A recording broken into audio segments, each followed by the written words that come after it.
"I know how to save your son," said the poor boy to the millionaire. Jennifer Thompson tried to maintain her composure in the luxurious hallway of Memorial Hospital in New York City while doctors in white coats hurried past. Her only son, Ethan, just 6 years old, had been hospitalized for 2 weeks with symptoms that baffled even the most renowned specialists in the country. That was when she felt a small hand touch her arm. Turning around, she saw a boy with tan skin who couldn't have been more than 5 years old, wearing a simple t-shirt and shorts. "Are you the mom of the boy in room 302? The child asked, his eyes wide and attentive. Jennifer wiped her tears, surprised by the unexpected approach. How did this child know where her son was? "I know how to save your son," the boy said before Jennifer could respond. "Who are you? How did you get in here?" Jennifer asked, looking around for a responsible adult. "My name is Tyler. My mom cleans the rooms here. She's working now," he explained, pointing down the hallway. "I saw your son. He has the same thing I had." Jennifer was about to call security when something in the boy's conviction made her hesitate. "Your son started with a high fever and spots on his hands, right? Then he couldn't eat anything and started having trouble breathing," Tyler continued, describing exactly the symptoms Ethan had shown. A shiver ran down the woman's spine. Those details hadn't been made public. Only she and the doctors knew. "How do you know this?" she asked, now genuinely intrigued. "Because I had the same thing last year. I was in the public hospital for almost 2 months. Everyone thought I wouldn't get better, but a new doctor saved me. He used a different medicine no one else wanted to try," Tyler explained, with a seriousness far beyond his years. At that moment, Donna, a middle-aged woman wearing the hospital's janitorial uniform, hurried over. "Tyler, what are you doing here?" "I'm so sorry, Mom. This boy's always sneaking off," she said, firmly gripping her son's hand. "I hope he didn't bother you." "No, he didn't," Jennifer began but was interrupted. "Come on, Tyler. I've told you not to wander the halls or bother people," Donna said, pulling the boy away as he kept looking back insistently. "Mom, wait. I need to talk to her. Her son is going to get sick like I did," Tyler protested, trying to break free. Jennifer watched them walk away, the boy's words echoing in her mind. She had no reason to believe the child, but after 2 weeks of inconclusive diagnoses and ineffective treatments, any possibility, no matter how absurd, deserved attention. In room 302, Ethan slept restlessly, hooked up to monitors with an IV in his arm. His normally rosy skin was pale, and his blonde curls clung to his sweaty forehead. Jennifer sat in the chair beside the bed, watching her son with a heavy heart. Dr. Richard Wilson, the lead physician on the case, entered the room with a clipboard in hand and the serious expression Jennifer had learned to dread. "Mrs. Thompson, the new tests show no significant improvement," he said, adjusting his glasses. "We're considering a new medication approach, but I must be honest, we're treating blindly. Ethan's condition is extremely rare." Jennifer took a deep breath, gathering the courage to mention the strange encounter. "Doctor, something unusual happened today. A boy approached me in the hallway, the son of a cleaning staff member. He said he had the same condition as Ethan and recovered after a different treatment from a new doctor." Dr. Richard frowned, visibly displeased. "Mrs. Thompson, I understand your desperation, but listening to children's stories won't help your son. We're following all the protocols recommended by modern medicine," he replied in a paternalistic tone. "He described Ethan's symptoms exactly, in the right order," Jennifer insisted. "Coincidence or information leaked by the staff?" the doctor dismissed quickly. "Please trust the medical team. We'll do everything in our power." Jennifer nodded, but as the doctor left the room, she made a decision. She would find that boy again. She couldn't ignore any possibility, no matter how remote, to save her son. In the following days, Jennifer began paying attention to the cleaning staff, trying to identify Tyler's mother. It wasn't hard. On the second day, she saw Donna cleaning the hallway near the administrative wing. "Excuse me," Jennifer approached, trying to sound casual. "Your son was here the other day, wasn't he?" Donna stopped immediately, clutching the rag in her hands. "I'm sorry about that, ma'am. I promise it won't happen again. I'm on probation and really need this job," she replied, visibly nervous. I'm not complaining, Jennifer clarified quickly. Actually, I'd like to talk to him about what he told me. Relief and surprise mixed on Donna's face. Tyler has a big imagination, ma'am. Don't take what he says seriously, she said, suspicious of Jennifer's intentions. He mentioned he was hospitalized with a condition similar to my son's. Is that true? Donna hesitated, weighing whether to continue the conversation. Yes, last year. It was a very difficult time. No one could diagnose what he had. He went through 3 different hospitals before ending up at Queen's Municipal Hospital, where a newly graduated doctor took over his case, she finally answered. Jennifer's heart raced. And what was the diagnosis? What treatment did he receive? You have to understand, I don't know the technical details. All I know is that when Dr. Michael Chen took over, he completely changed the approach. The other doctors were treating it like a common viral infection, but he suspected something related to a toxic plant. Tyler had played in an empty lot before getting sick, Donna explained. Do you know that doctor's full name? Jennifer asked, already pulling out her phone to take notes. Dr. Michael Chen. He had just finished his residency in toxicology. The more experienced doctors wouldn't listen to him, but since Tyler was so sick, they let me try the treatment he suggested. Donna continued, her voice tight with emotion. It was the only thing that worked. Jennifer wrote down the name, a new hope rising in her chest. Where can I find him? Donna shook her head. He doesn't work here in New York City anymore. I heard he went to a small town out in the country. I don't remember the name. He had issues with some doctors here. I need to speak with your son again. He might remember more details about the treatment, Jennifer requested. Donna seemed to assess the situation, looking at the elegant woman in front of her. Jennifer Thompson was well known in the hospital. The heiress to one of the country's largest cosmetics companies, she spared no expense for her son's treatment. Tyler picks me up at 6 when my shift ends. You can talk to him briefly, but please don't get your hopes up. He's just a child. Jennifer agreed, deeply grateful. At 6 o'clock, Jennifer waited near the hospital's service entrance, her designer outfit out of place in the simple surroundings. Tyler arrived right on time, running to hug his mother as soon as he saw her. When he noticed Jennifer, his eyes lit up in recognition. It's the sick boy's mom, he exclaimed, pointing.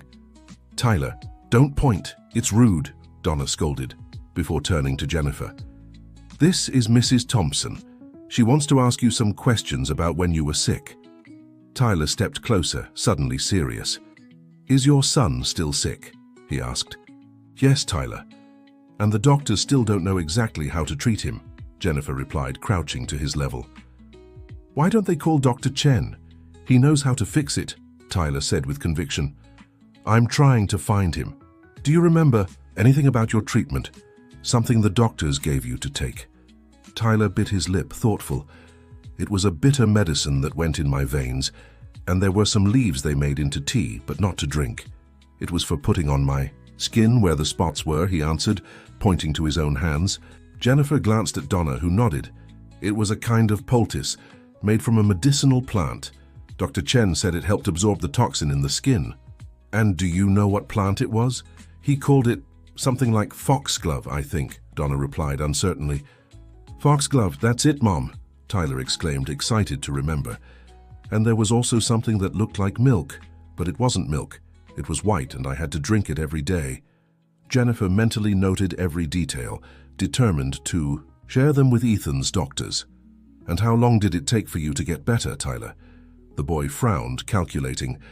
It was a long time, more than a month. First I got worse, had a really high fever. Mom cried a lot, he said, looking at Donna, who averted her gaze.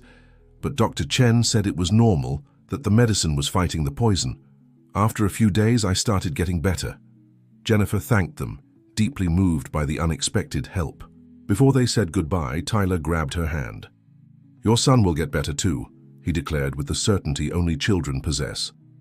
Dear listener, if you're enjoying the story, don't forget to like and especially subscribe to the channel. It helps us a lot as we're just starting out. Now back to the story. Back at the hospital, Jennifer requested an urgent meeting with Dr. Wilson and the medical team. She shared everything she had learned, facing skeptical looks and condescending smiles. Mrs. Thompson, I understand your distress, but we can't base medical treatment on the account of a 5-year-old, Dr. Wilson explained impatiently. I'm not suggesting that, Doctor. I'm asking you to find this Dr. Michael Chen and consult him about the case, Jennifer countered, keeping her composure. The protocol we follow is based on scientific evidence, not anecdotal stories, the doctor insisted. Besides, if this so-called doctor really treated a similar case, why hasn't he published his findings in a medical journal? Jennifer took a deep breath, controlling her frustration. Doctor, my son isn't responding to the current treatment. You yourselves admit you're working blindly. What's the harm in seeking a second opinion? Dr. Wilson removed his glasses, rubbing his tired eyes. Mrs. Thompson, I've been a doctor for 30 years. I head the pediatrics department at this hospital, which is a national reference. Do you really believe a newly graduated doctor working at a public hospital in Queens has discovered something our entire team couldn't? The arrogant remark only strengthened Jennifer's resolve.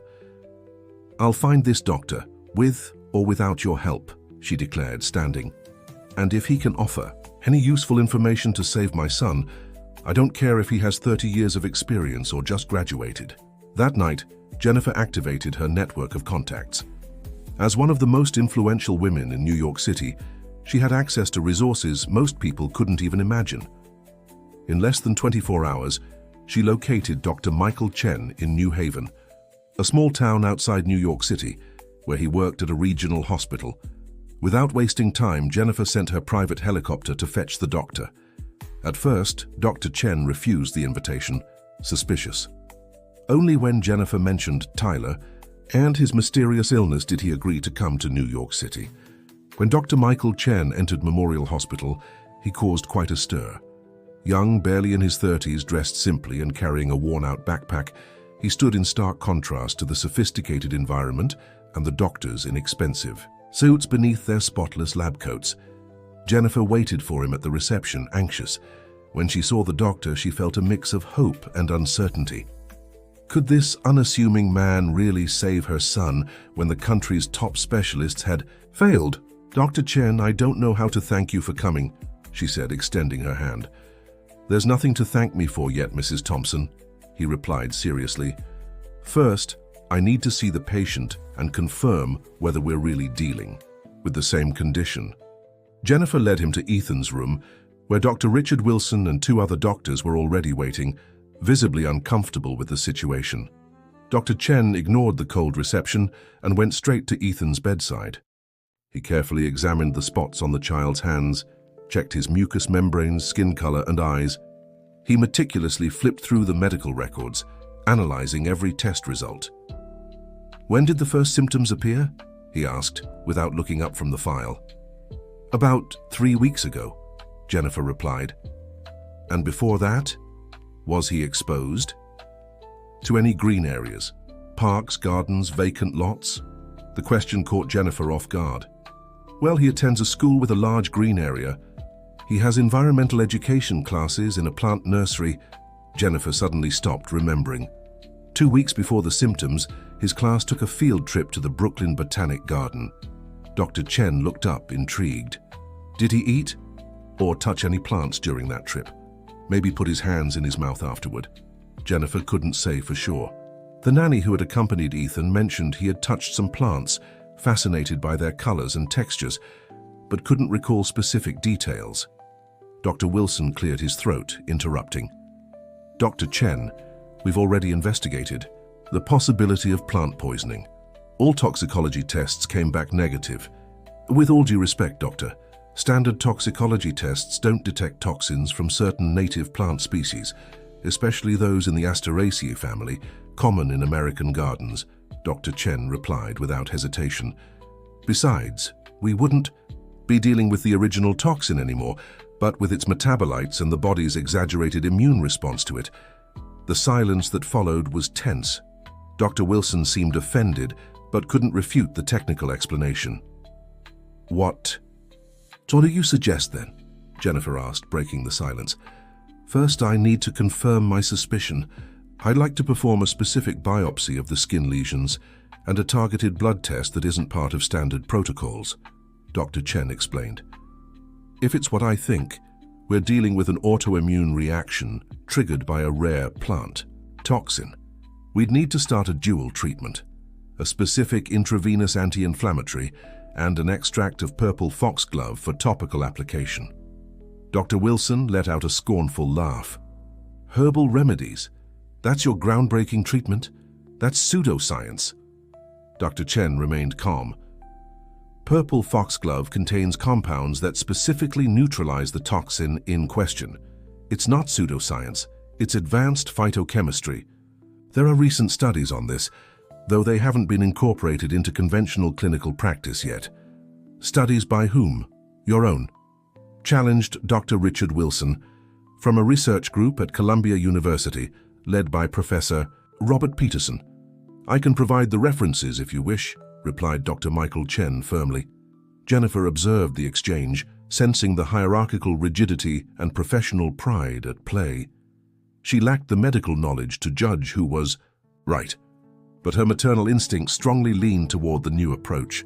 Ethan was worsening every day, and conventional therapies clearly weren't working. I authorize the new tests, and if the suspicion is confirmed, the treatment proposed by Dr. Chen, declared Jennifer with the authority of someone who wasn't asking for permission. Dr. Wilson took a deep breath, displeased. Mrs. Thompson, as the physician in charge of this case, I must warn you about the risks of experimental treatments not approved by hospital protocols. And as the mother responsible for my son, I must remind you that the final decision is mine, Jennifer replied without hesitation. My lawyer will prepare the necessary documents assuming full legal responsibility. Defeated, Dr. Wilson agreed to allow the additional tests. Within hours, Dr. Chen had his suspicions confirmed. Ethan was suffering from a rare syndrome triggered by contact with a toxic species of Asteraceae, followed by a devastating autoimmune response. Jennifer authorized the immediate start of the alternative treatment. Dr. Chen settled in at the hospital, monitoring Ethan day and night. In the first 48 hours, as predicted, the boy's condition worsened considerably. His fever spiked, and new rashes appeared on his body. Dr. Wilson seized the opportunity to pressure Jennifer. His condition is visibly deteriorating. We should stop this experiment before it's too late. Dr. Chen warned me this would happen. He said it's part of the healing process, that his body is reacting to the medication, Jennifer replied, though she couldn't hide the worry in her eyes. And what if he's wrong? Dr. Wilson insisted. Jennifer had no answer for that. Doubt gnawed at her, but something in her heart told her to trust the young doctor and the child who had recommended him. On the third day, the crisis peaked. Ethan had a febrile seizure that frightened the entire team. Desperate, Jennifer questioned her decision. Dr. Wilson demanded the immediate halt of the treatment, while Dr. Chen asked for 24 more hours. This reaction is expected. The immune system is having one final response before rebalancing, explained Dr. Chen, despite the visible uncertainty in his eyes. Torn between conflicting opinions, Jennifer decided to do something unexpected. I want Tyler to come see Ethan, she declared. He went through this. Maybe he can tell us if his recovery process was similar. The suggestion was met with skepticism by the medical team, but Jennifer had already sent a driver to pick up Donna and Tyler. When they arrived at the hospital, Tyler timidly entered the room, studying Ethan carefully.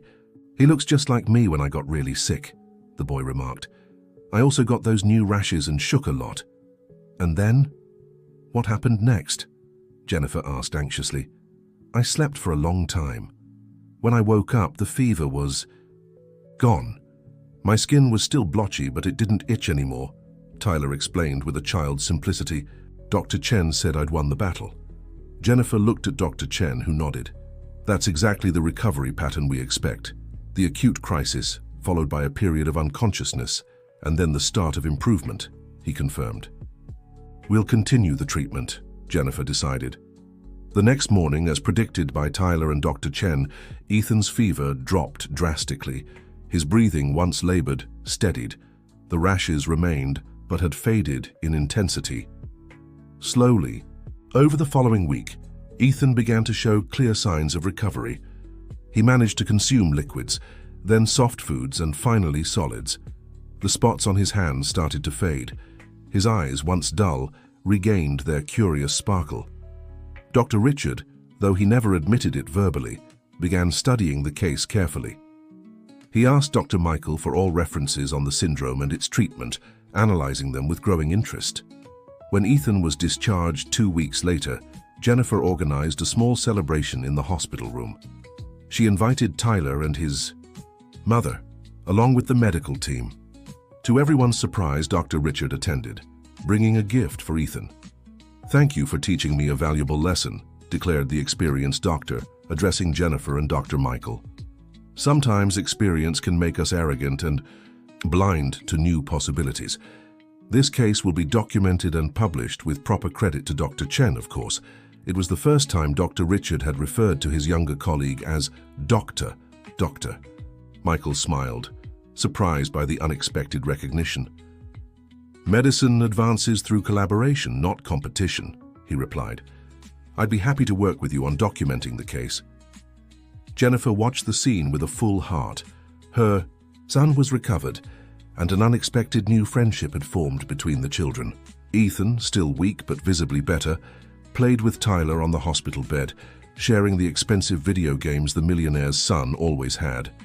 Donna observed the boys with some apprehension, aware of the social divide between them. Jennifer noticed her discomfort and approached. "Your son saved mine," she said sincerely. "How can I repay you?" Donna shook her head. "You don't owe me anything, Mrs. Thompson. I'm just glad your boy is all right." Jennifer respected the dignity of that mother, but an idea was already forming in her mind. 3 months later, Memorial Hospital opened a new wing for rare tropical disease research and treatment, fully funded by the Thompson Foundation. To lead the new unit, Dr. Richard Wilson and Dr. Michael Chen were jointly invited, symbolizing the union of experience and innovation. Jennifer also created a scholarship program for talented children from underprivileged communities. The first recipient was Tyler, who showed remarkable observational skills and an early interest in science. Dear listener, if you're enjoying the story, please take a moment to like and subscribe to the channel. It helps us a lot as we're just starting out. Now, continuing. Months passed, and the lives of everyone involved in that transformative experience took surprising turns. Families that once belonged to completely different worlds became unexpectedly close. Ethan, now full of energy, regularly insisted on visiting Tyler in the small home he shared with his mother in the Bronx, on the outskirts of New York City. Jennifer, initially reluctant, realized these visits were good for her son. Away from expensive toys and the overprotection he was used to, Ethan learned street games, climbed trees, and came home with scraped knees and a genuine smile on his face. "Mom, Tyler taught me how to make a kite. Can we buy string and tissue paper?" Ethan asked one afternoon after a visit. Jennifer smiled, remembering her own childhood before the responsibilities and weight of the family empire she had inherited. "Of course, son. Maybe next weekend we can all go to the park to fly that kite," she replied, surprising herself with the suggestion. For Donna, the newfound friendship between the families brought mixed feelings. On one hand, she was happy to see her son spending time with people who could open doors for his future. On the other, she feared Tyler might start wanting things she could never provide. "Mom, why is our house so small and Ethan's so big?" Tyler asked after visiting the Thompson mansion on the Upper East Side for the first time. Donna took a deep breath before answering. "Because they have more money than we do, sweetheart. But that doesn't make them better people, understand? The size of a house doesn't measure the size of the hearts inside it." Tyler seemed to ponder her answer. "I know, Mom. Ethan has a whole room just for toys, but he doesn't know how to play marbles or set traps to catch lizards." Donna laughed, relieved her son still valued the simple joys of their life. At the hospital, the partnership between Dr. Richard Wilson and Dr. Michael Chen was beginning to bear fruit. What had started as a tense relationship grew stronger as the more experienced doctor recognized the young colleague's talent, and the latter learned to appreciate the wisdom the other had accumulated. The new wing for rare tropical diseases developed innovative protocols, combining conventional medicine with knowledge of native Brazilian plant pharmacology. The widely documented case of Ethan and Tyler caught the attention of the international medical community. "I never imagined I'd end my career revolutionizing treatment protocols," Dr. Wilson remarked during a team meeting. "I was always known for my conservatism, and I never thought I'd find a place for my ideas in an elite hospital," Dr. Chen replied. "I assumed I'd spend years proving my worth before being heard." Jennifer, who funded the project but insisted on attending strategic meetings, watched with satisfaction as this unlikely collaboration saved lives. Dozens of cases similar to Ethan and Tyler's had already been identified and successfully treated, mostly among children from communities near urban green spaces, exposed to potentially toxic plants. The experience also deeply changed Jennifer. Beyond her role as a businesswoman, she began dedicating more time to the foundation bearing her family's name. Once focused mainly on one-time donations, the Thompson Foundation now developed long-term social impact projects. One such project was Young Scientists, which identified children with specific talents in underprivileged communities and provided educational support from elementary school through college. Naturally, Tyler was the first to be selected. "Mrs. Thompson, this is too much. I don't know if we can accept," Donna said when informed about the full scholarship to one of the best schools in New York City. "It's not charity, Donna," Jennifer replied sincerely. "It's an investment. Your son has a natural talent for observation and analysis that shouldn't go to waste. Besides, he already proved his worth by saving Ethan. Consider this me repaying a debt." Reluctantly, Donna accepted the opportunity for her son, setting just one condition: she would keep working and supporting their household with her own salary. The scholarship would cover only Tyler's educational expenses. Jennifer respected her decision, admiring the pride and dignity of this woman who, on her own, was raising such an extraordinary boy. Meanwhile, Dr. Chen received an unexpected offer from Memorial Hospital to lead clinical research with a salary he'd never dreamed of. At first, he was tempted to refuse. "I don't feel right leaving the public hospital where I started my career," he confessed to Jennifer over coffee.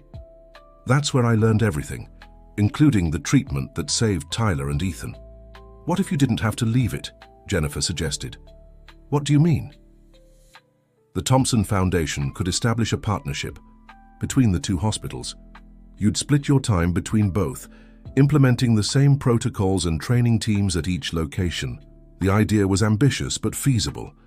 In the following weeks, Jennifer leveraged her political and business connections to make it happen. The Medical Bridge Project was born, enabling the exchange of knowledge, technology, and professionals between elite hospitals and public healthcare facilities. Life moved forward, transformed by an unlikely encounter between a poor boy and a wealthy woman, united by the vulnerability of a sick child. What had begun as a desperate act by a mother, willing to do anything to save her son, had turned into a movement capable of impacting hundreds of lives. On a sunny Sunday afternoon, about a year after their first meeting in the hospital hallway, the two families gathered for a picnic in Central Park. Ethan and Tyler, now inseparable, ran between the trees, fully recovered and oblivious to the impact their unlikely friendship had on the adult world around them. Jennifer and Donna, seated on a blanket spread over the grass, watched the boys play. "Sometimes I wonder what would have happened if Tyler hadn't approached me that day at the hospital," Jennifer remarked, pouring juice into paper cups. "He probably would have kept trying until he got to you," Donna replied with a smile. "Once that boy sets his mind on something, nothing can stop him. It seems our boys were fated to meet." "I never believed in that sort of thing, Mrs. Thompson. I always thought life was just hard work and survival," Donna confessed. "But after everything that happened, I don't know, it feels like there's something more." Jennifer nodded, understanding the feeling perfectly. She herself, raised to be pragmatic and efficient at the helm of the family business, had never left room for thoughts about destiny or greater purpose. Until the desperation of nearly losing her son had opened her to possibilities her rational mind would have once dismissed. Nearby, seated on another bench, Dr. Richard Wilson and Dr. Michael Chen discussed the details of a new study they were about to publish. Their relationship had evolved from veiled rivalry into a productive partnership, though still occasionally marked by heated debates over medical approaches. Our next challenge will be properly documenting the use of native species in new drug formulations, Dr. Chen said enthusiastically. We need strict protocols so traditional medicine can be integrated into clinical practice with scientific backing. I agree, but without sacrificing methodological rigor, Dr. Wilson cautioned. What we did with Ethan was a success, but we need controlled studies before generalizing the protocol. That's why the partnership between hospitals is crucial. We have the case studies from public healthcare and the research resources here. The doctor's understanding symbolized the bridge forming between previously segregated worlds. Cutting-edge medicine, accessible only to the wealthy, and public healthcare, chronically underfunded but rich in practical experience. Suddenly, a shout interrupted the conversations. "Mom! Mom! Look what we found!" Ethan exclaimed, running toward the group with Tyler close behind. In his hands, he held a small plant with yellowish flowers. Jennifer and Dr. Wilson jumped up, alarmed. "Drop that right now, Ethan," Jennifer ordered, remembering the origin of her son's illness. Dr. Chen, however, calmly approached and examined the plant in the boy's hands. "No need to worry. This is Senna occidentalis, from the legume family. It's not related to the toxic plant that affected Ethan," he explained to everyone's relief. "How do you know so much about plants, Doctor?" "Tyler?" asked Ethan, curious. The doctor smiled, recalling his own story. "My grandmother was an herbalist, knowledgeable about medicinal plants. I grew up listening to her talk about every leaf and flower in the woods. She was the one who inspired me to study medicine, especially toxicology. My father left me a fortune in companies, but he never taught me to tell one plant from another," remarked Jennifer regretfully. "Everyone gives what they have," Dr. Michael replied simply. The afternoon passed peacefully, with the children playing under the adults' supervision. To any outside observer, it would have been impossible to tell which child was the billionaire's son and which was the janitor's. Dressed in simple clothes for their day in the park, Ethan and Tyler were just two boys enjoying the friendship and freedom only childhood can bring. As the sun began to set, painting the sky of New York City with orange hues rarely visible through the pollution, Jennifer realized that this seemingly ordinary moment was, in fact, extraordinary. A year ago, her world had been confined to the business and social circles of the city's elite. Now she was sitting on the grass of a public park, sharing a simple snack with people she never imagined would be part of her life. "In the end, it was Tyler who taught us the greatest lesson," she said, breaking a brief contemplative silence. "How so?" asked Donna. "He didn't see barriers when he decided to approach me in that hospital hallway. He wasn't intimidated by security, protocol, or social differences. He just saw a desperate mother and knew he could help," Jennifer explained. "That's how we should all live, don't you think? Seeing the human in everyone first."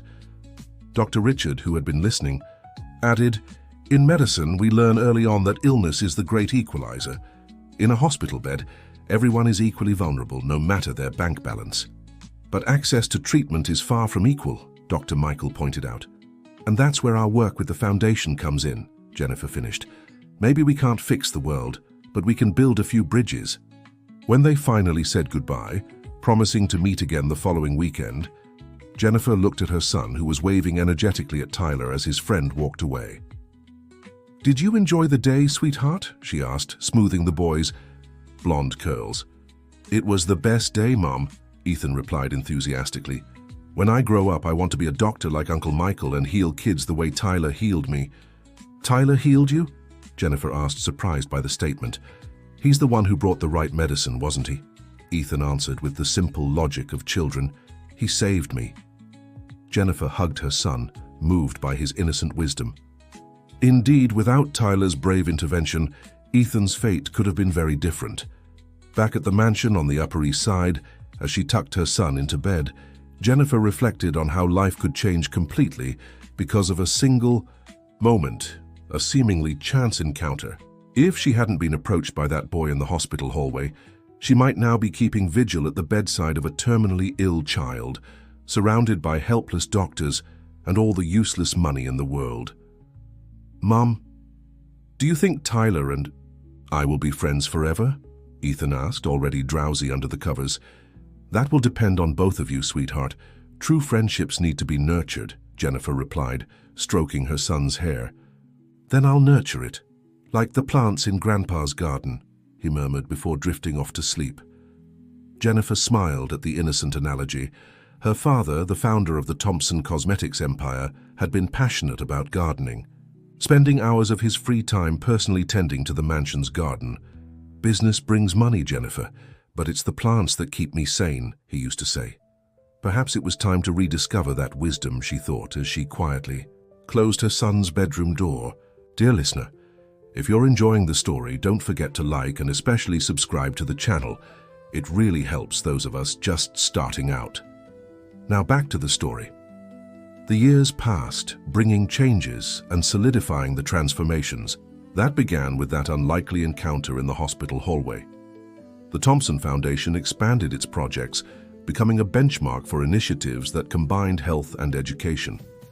The Young Scientists program now benefited over 200 talented children from underprivileged communities. Tyler, now 10 years old, stood out as one of the brightest students in his school.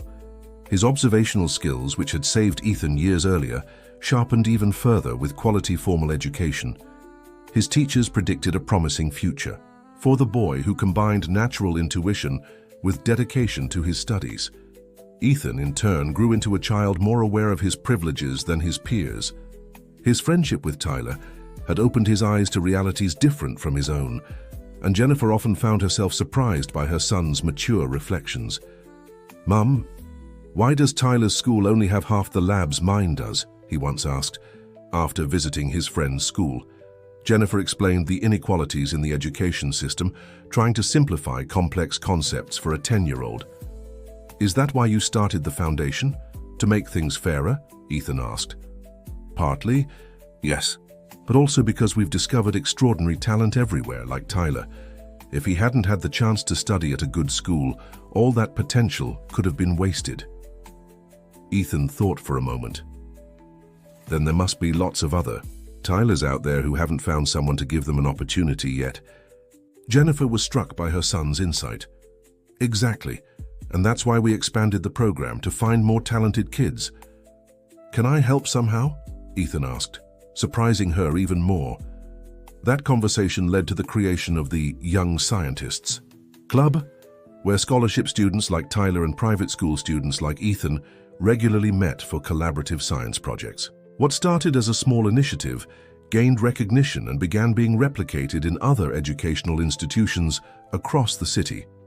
Donna, after 5 years as an exemplary employee at Memorial Hospital, received an offer to coordinate the sanitation team. The promotion came purely on merit, without Jennifer's interference, which made her especially proud. With her new salary, she and Tyler moved into a small but comfortable apartment in a middle-class neighborhood. Life still required budgeting and hard work, but their prospects had improved significantly. "Sometimes I wonder if I even deserve all this," Donna confessed to Jennifer over coffee in her new home. "Why would you say that? No one works harder." "Than you," Jennifer replied, genuinely surprised. "It's not just about hard work.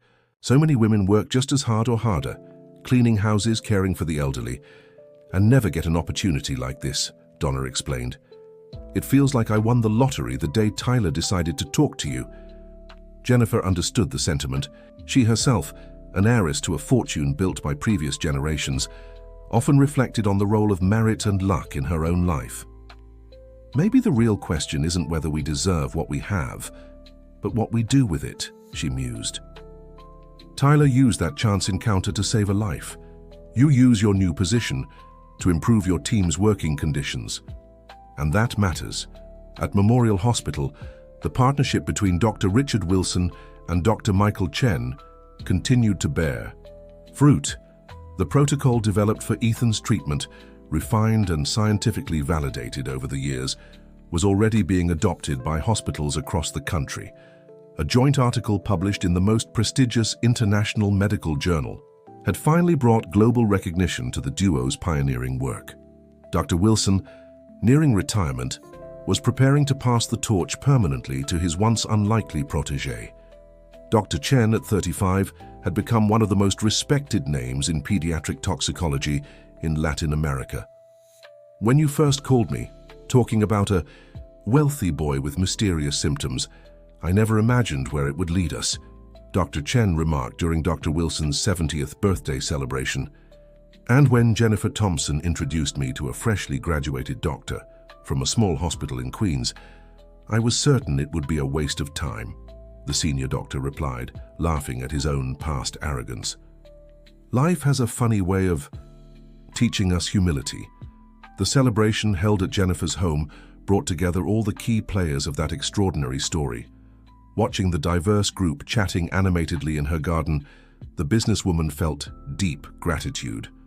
What had nearly been a disaster, Ethan's illness, had become the catalyst for changes that positively affected far more lives than she could have imagined. While the adults talked, Ethan and Tyler, along with other kids from the Young Scientists Club, proudly showed off their latest project, an app that helped identify common toxic plants in urban parks, complete with first aid recommendations in case of contact. It was Tyler's idea, Ethan explained to the guests. We started thinking of something for the club, but then we realized it could help a lot of people. Actually, Ethan was the one who suggested turning it into an app. I just knew about the plants, Tyler corrected, ever modest. Jennifer watched them with pride. If they grew up keeping that spirit of collaboration and mutual respect, they would surely make a difference in the world. Later that night, after the guests had left and the boys had fallen asleep following a marathon of video games, Jennifer sat on the porch of her mansion. The New York City sky, usually dull from pollution, showed a few visible stars after a rain shower had cleared the air. Her thoughts drifted back to that day 5 years earlier, when a small, determined boy had approached her in the hospital hallway. "I know how to save your son," he had said, with a conviction that defied his age and background. Back then, desperate, Jennifer had clung to that unlikely lifeline. Now, with Ethan healthy and happy, she understood that Tyler had saved far more than her son's life. The boy from the Bronx had saved Jennifer from a life shielded by privilege, where genuine human connections were rare. He had saved Ethan not just from a mysterious illness, but from growing up isolated in a social bubble. He had saved Dr. Wilson from ending his career stuck in outdated certainties. And in a way, he had saved the system that now benefited other children in similar situations. "I know how to save your son," little Tyler had said. Without realizing it, he had started a chain of rescues that continued to expand in ever-widening circles. Jennifer smiled at the stars, feeling small yet connected to something far greater than she could comprehend. Whether it was fate, coincidence, or simply the courage of a child who refused to stay silent when they knew they could help, that unlikely encounter had transformed not just individual lives, but had begun to shift deeper structures. And that, Jennifer thought before retiring for the night, was the true miracle, how small acts of courage and human connection could slowly change the world. The following years brought new challenges and achievements for everyone involved. Ethan and Tyler, now teenagers, remained inseparable despite the inevitable social pressures trying to pull them apart. At the private school they both attended, Tyler as a standout scholarship student and Ethan as the heir, they occasionally faced snide remarks about their unlikely friendship. "So, is this your charity project, Thompson?" one classmate once taunted, referring to Tyler. Ethan, usually calm, reacted with a fury that surprised everyone. "Tyler is here on his own merit, and you know it. If you need help in science class, I suggest you ask him, since your grades show you could use it," he shot back dryly, leaving the taunter speechless. Tyler, accustomed to navigating different worlds, handled these situations with impressive maturity. He knew his presence in that privileged environment unsettled some people, but he also recognized the allies he'd made over the years. "It's not worth it, Ethan," he said afterward. "What matters is what we're building." And what they were building was remarkable. The Toxic Plant Identification app, started as a school project, had grown into a serious initiative with support from the toxicology department at Memorial Hospital. It already had over 50,000 downloads and had helped prevent multiple cases of child poisoning. Jennifer watched the boy's development with admiration. Her son, who could have become just another spoiled heir, displayed a social awareness and sense of purpose uncommon for his age. Tyler, meanwhile, balanced gratitude for the opportunities he'd received with a determination to carve his own path through merit. "Do you think they'll stay like this when they're older?" Jennifer asked Donna during one of their bi-weekly lunches. "I hope so, but the world has a way of pulling people like us apart," Donna replied, ever pragmatic. "Like how we came together," Jennifer countered. "Through extreme circumstances, it took your son nearly dying and mine going through something similar," Donna mused. "In everyday life, it's harder to maintain those connections." Jennifer recognized the truth in those words. Even after years of friendship, there were still moments of discomfort when their worlds collided. Recently, during a dinner at her home with prominent business people, Jennifer had noticed how out of place Donna had felt, despite everyone's efforts to include her. "Maybe their role is precisely to create a world where these connections feel more natural," Jennifer suggested, watching through the window as the two boys chatted animatedly in the garden. Dr. Michael Chen, now head of the toxicology department at Memorial Hospital, had expanded his work beyond conventional medicine. He'd created an ethnobotanical research program that systematically documented traditional knowledge of medicinal and toxic plants, validating it with rigorous scientific methods. The project, initially met with skepticism by conservative medical circles, had gained respectability after therapeutic successes in cases deemed hopeless by conventional medicine. The protocol developed for Ethan had been just the first of many. "What impresses me most is how knowledge that was nearly lost is now being integrated into modern medical practice," Dr. Chen remarked. Tyler, during an international lecture, "Herbalists, healers, and shamans who were once ridiculed are now being consulted as holders of valuable knowledge." Dr. Richard Wilson, officially retired but still active as a consultant, watched these changes with a mix of admiration and astonishment. "If someone had told me 10 years ago that I'd end my career advocating for the integration of traditional knowledge into evidence-based medicine, I would have laughed in their face," he confided to Jennifer during a foundation event. "It's incredible how life can completely change our perspective." The Thompson Foundation continued to expand its reach. The initial scholarship project had evolved into a comprehensive educational program, supporting talented children from vulnerable communities, from elementary school through college, offering not just financial aid, but also mentorship, lab access, and international exchanges. "What sets our program apart is that we don't just look for the obvious geniuses, the ones who stand out by conventional standards," Jennifer explained in an interview. "We seek diverse talents, like Tyler's, who had an extraordinary gift for observation, but might have been overlooked in standardized tests." Donna, now the General Services Supervisor at Memorial Hospital, had become a respected leader among the staff. Her suggestions for improving support staff working conditions had led to greater efficiency and lower turnover, a gain even the hospital's most skeptical administrators acknowledged. "Hospital cleaning isn't just about appearances, it's a public health issue," she argued in administrative meetings, with a confidence that would have been unthinkable years earlier. "My team deserves recognition as an essential part of the healthcare team." On a particularly crisp autumn afternoon, when the trees of New York City displayed golden hues rarely noticed by the city's hurried inhabitants, an unexpected event brought all the transformations of recent years into sharp focus. Ethan, now 15, was rushed to the emergency room after fainting during gym class. Initial tests suggested a relapse of the condition that had nearly claimed his life in childhood. The news spread quickly among their close circle. Tyler immediately left his class at another school and asked to be taken to the hospital. Dr. Michael Chen cancelled an important international video conference. Dr. Richard Wilson, traveling out of state, caught the first flight back to New York City. Jennifer, who was in a crucial board meeting when she got the news, dropped everything without a second thought. On the way to the hospital, as the driver weaved through chaotic traffic, a sense of déjà vu washed over her. It was as if time had reversed, and she was back in those desperate days when it all began. When she arrived at the hospital, the scene left her momentarily breathless. Tyler was already there, beside Ethan's bed. Ethan was conscious, but visibly weak. The two were speaking softly, Around them, a medical team led by Dr. Michael Chen worked efficiently, collecting samples and administering medication. "Mom!" Ethan exclaimed when he saw her, trying to sound stronger than he was. "You didn't have to rush, I'm already feeling better." Jennifer approached, kissing her son's forehead. "What exactly happened?" It was Tyler who answered, with the same observational precision he'd had years ago.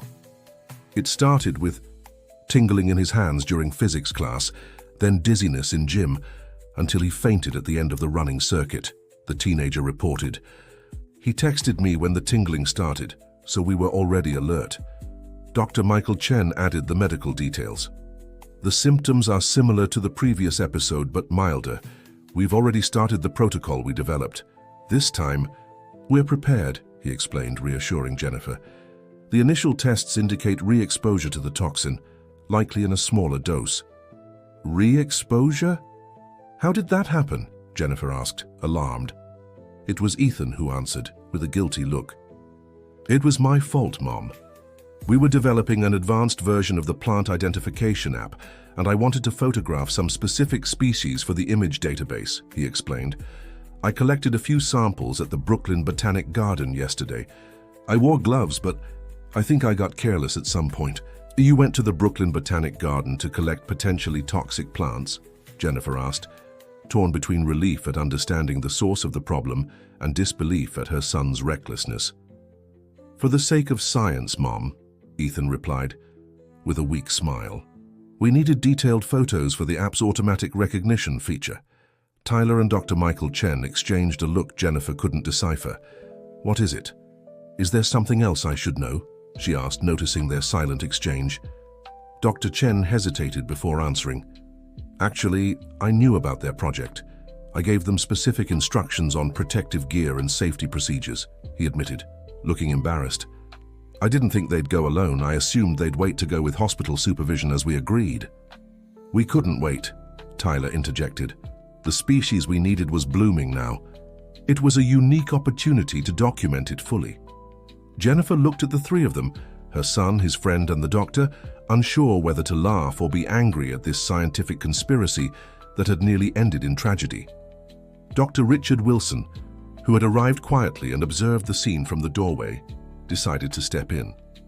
"At least this time we have an immediate diagnosis and an established treatment protocol," he remarked, entering the room. "No need to panic, Jennifer. If the kids had to repeat this madness, at least they picked a good time, when we know exactly what to do." The senior doctor's light-hearted comment eased the tension. Jennifer couldn't help but smile. "You're going to drive me crazy," she said, looking at the group. "But I suppose it's better than the alternative." "What alternative?" Ethan asked. "A son who cares about nothing but video games and parties," she replied, ruffling his hair. The treatment progressed exactly as the protocol predicted. The medication dosage, now precisely calibrated thanks to years of research, quickly controlled the symptoms. Instead of weeks in the hospital, as in the original episode, Ethan was discharged after just 3 days. During those days, however, something significant happened. News that the toxic plant identification app was being developed by 2 teenagers. One of them a victim of the very plant he was studying, reached the media. Reporters showed up at the hospital, intrigued by the unusual story.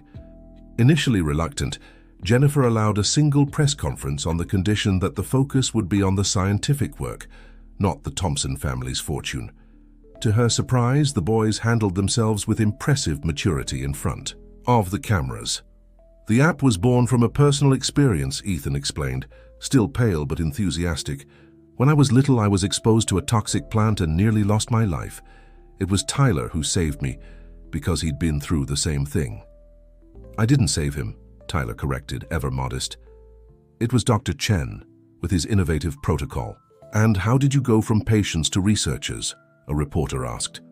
The boys explained how the traumatic experience had turned into motivation to study the topic and develop a tool that could help others. "Our app uses artificial intelligence to identify potentially dangerous plants from photographs," Tyler detailed. "It also provides information about poisoning symptoms and first aid guidelines. The next step is adding geolocation to map where these plants are found in urban parks," Ethan added. "That way, parents and caregivers can be more alert in specific areas. The interview, initially scheduled for 15 minutes, stretched to nearly an hour. The reporters, surprised by the teenagers' eloquence and technical knowledge, asked increasingly in-depth questions about the project. In the days that followed, the story gained national attention. Young scientists turned trauma into a life-saving solution, the newspapers announced. The app's downloads skyrocketed, surpassing 200,000 in just 1 week. Universities and research institutes expressed interest in supporting the project. A major tech company offered resources to expand the app, making it available internationally and growing its database to include species from other countries. What had started as a small initiative by two unlikely friends was becoming a global impact venture. "They don't need us anymore," Jennifer remarked to Donna as they watched the boys give a video interview to an international TV network. "They never did, not really," Donna replied. "They just needed a chance." Jennifer reflected on that truth. Despite all the support they'd provided, the real credit belonged to the boys themselves, their resilient friendship and their determination to make a difference. "I think our role was just not to stand in their way," she concluded. Donna smiled thoughtfully. "You know what's most amazing? 10 years ago, my biggest dream was for Tyler to have the basics: food on the table, a safe roof over his head, decent education. I never imagined he'd be talking to the world about an app he helped create. And my biggest fear was that Ethan would grow up detached, with no purpose beyond spending the family fortune," Jennifer shared. "Now my fear is that he takes too many risks on those expeditions to collect toxic plants."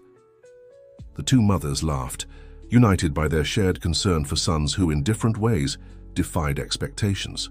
Meanwhile, in the makeshift office the boys had set up at the foundation, Tyler and Ethan worked tirelessly on updating the app.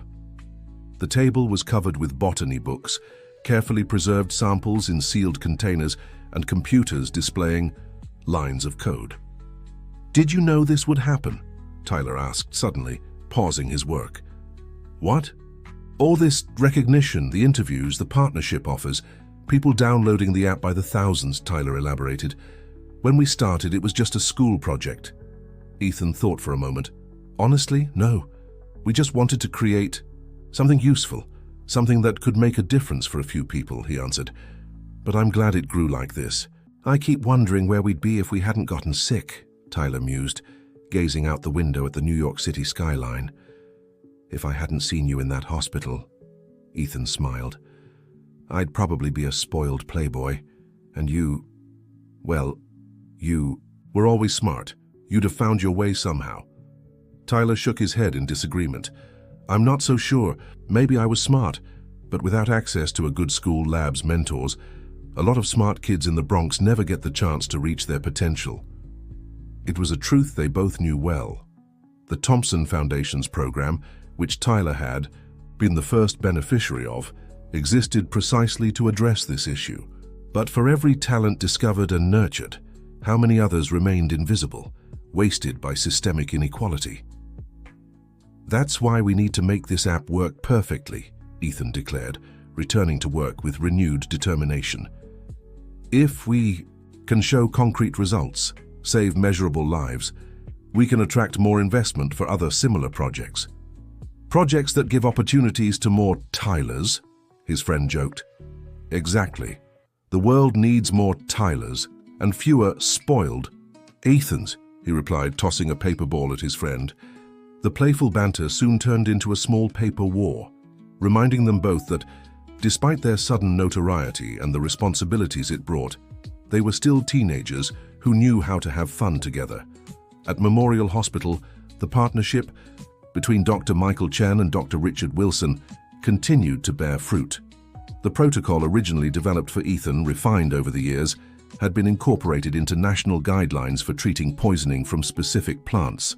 The toxicology department, once a small and relatively obscure part of the hospital, had become an international reference, attracting doctors and researchers from around the world.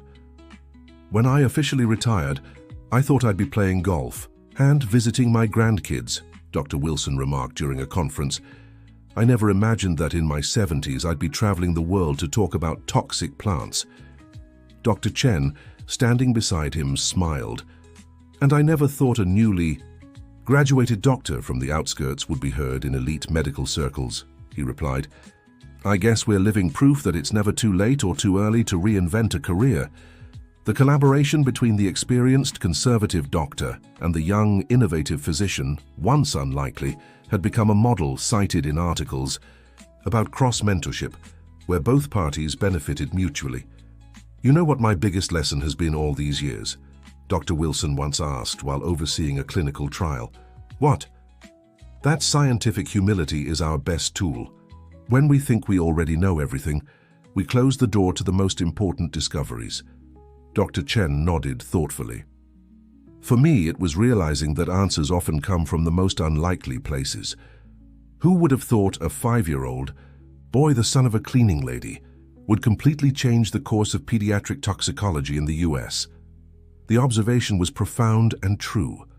Tyler and Ethan's case had exposed the possibilities of innovative treatments for conditions once considered untreatable, while also highlighting the importance of integrating traditional knowledge into modern therapeutic practices. More importantly, however, it had been a living demonstration of how the meeting of different worlds, rich and poor, traditional and innovative, academic and empirical, could catalyze transformations neither side could achieve alone.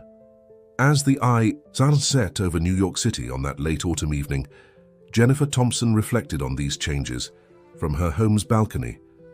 The sky, unusually clear after a rainstorm, displayed a palette of colors rarely seen in the polluted metropolis. In the garden, Ethan and Tyler, recovered from their recent scare, tested a new feature of the app, photographing plants with their phones and checking the accuracy of the automatic recognition. "I know how to save your son." The words spoken by a small, determined boy still echoed in Jennifer's memory. At the time, she had taken them literally, desperate for Ethan's physical recovery. Now she understood the many layers of that salvation. Tyler had saved Ethan from illness, yes, but he had also saved him from a life of reckless privilege, introducing him to different realities and inspiring him to use his advantages to make a difference in the world. He had saved Jennifer from an existence shielded by money and power, where genuine human connections were rare. And without knowing it, he had started a chain reaction that continued to save other lives through the projects he inspired. Like a small pebble thrown into a calm lake, that unlikely encounter had created ripples that kept expanding, far beyond what anyone could have predicted. And in that, Jennifer thought, lay perhaps the most valuable lesson of that entire journey. Never underestimate the power of a small act of courage. The end of the story. And what did you think of this story of friendship and perseverance that crossed social barriers? Have you ever had an experience where an unexpected encounter completely changed your path? Share with us in the comments, and don't forget to leave your like and subscribe to the channel for more heartwarming stories.